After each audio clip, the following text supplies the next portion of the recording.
quiero aclarar que nodos, para lo que vamos a hablar, lo podemos pensar como una unidad de conocimiento. Eso suena más intelectual, ¿cierto? Por el final único, que es la conexión lógica. ¿Será que si nosotros sabemos preguntar, me refiero a la inteligencia artificial, sabiendo cómo razona esta inteligencia, sería mucho más fácil para nosotros? Entonces, mientras tomaba un café en la mañana, después de preguntarme esto, mi pregunta estaba frente a mí. Sí, una mosca muerta en el vaso. Ahí yacía la pobre mosca muerta.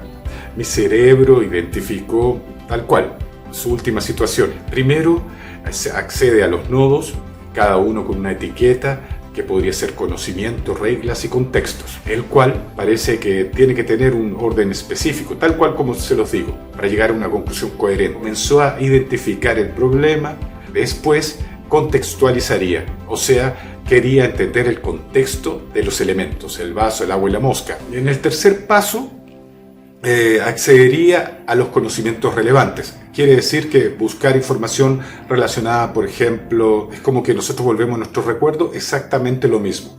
Después va hacia la lógica y las reglas. Esto es como nuestro propio proceso cognitivo. Generaría una hipótesis o conclusiones para proponer una respuesta en una solución basada en el análisis. Finalmente tiene que validar, o sea, revisar si la conclusión es coherente con el contexto. Luego de esto, imagínense que vuelve a la pregunta o a la idea, una mosca muerta en el vaso, y por consiguiente se pregunta, ¿esto es peligroso? ¿Cómo llegó ahí la mosca? ¿Qué significa todo esto? Después comienza el proceso de contextualización, o sea, de qué tipo de vaso hablamos, si es un vaso de agua, de jugo, de vino. ¿Cuánto tiempo lleva la mosca muerta en el agua, en el vaso? ¿Fue reciente o fue hace días?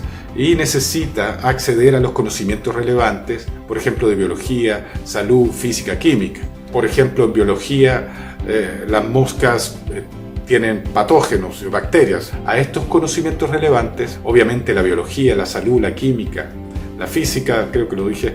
Después a eso tenemos que aplicarle la lógica y las reglas. O sea, si la mosca lleva mucho tiempo muerta en el vaso, es probable que el líquido esté contaminado. Representa, obviamente, un peligro para nuestra salud. Y si el vaso estaba destapado, la mosca pudo haber caído recientemente.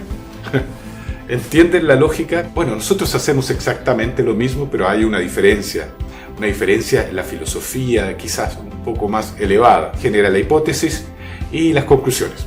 La mosca se cayó accidentalmente, o alguien puso la mosca ahí, o la mosca llegó porque estaba todo sucio.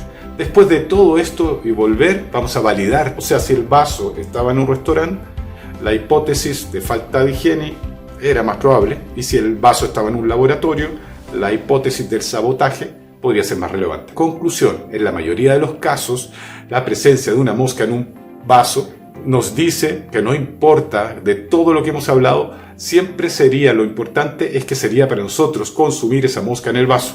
¿Cómo sería el orden al acceso de los nodos para todo este proceso? Se fijaría en el contexto. Después en la biología, en la salud, pasaría a causas posibles y en consiguiente a las consecuencias. Después a las hipótesis y finalmente a la validación. O sea, revisar la coherencia de todo este proceso. El resumen de todo esto para dar una concreción al final a estas palabras. Primero el contexto, entender el escenario, acceder a la información relevante, aplicar los principios, interpretar y finalmente proponer una respuesta válida. Oigan, para mí eso me cansó, porque los chicos de hoy día no tienen mucho tiempo, paciencia, o necesito que entiendan más rápidamente, hablar en metáfora, figurativamente, es mucho más fácil así, incluso se va quedando en el cerebro, como lo hacen las culturas en Australia, las más antiguas. Bueno, resumiendo, siempre me voy a otros lados. Les voy a explicar figurativamente. Imagínense que el cerebro es como una biblioteca. Y en la biblioteca y hay unidades de conocimiento. O sea, tendríamos en este caso que la mosca estaba muerta en el vaso. Lo primero fue buscar un libro sobre mosca, después de vasos, ¿cierto? Y como somos seres biológicos, revisamos libros de contaminación.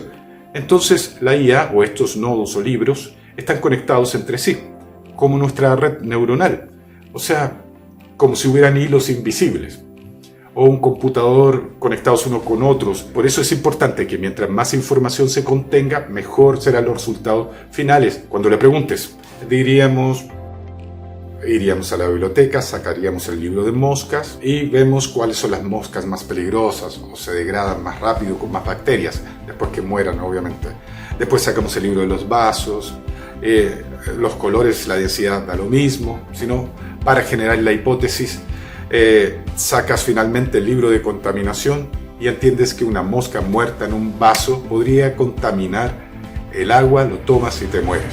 Eso es, amigos míos, eso sería la forma fácil, una gran biblioteca, unida por hilos invisibles. Pero lo importante de todo esto es que para ustedes generar buenas preguntas o prompt, como dirían los gringos, lo importante es que ustedes lean mucho, y mientras más lean van a tener más palabras, y las palabras son mágicas. Podemos ir construyendo adjetivos, después podremos tener los conectores.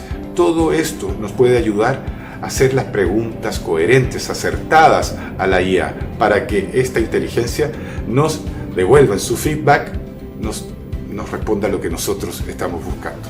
Hasta luego.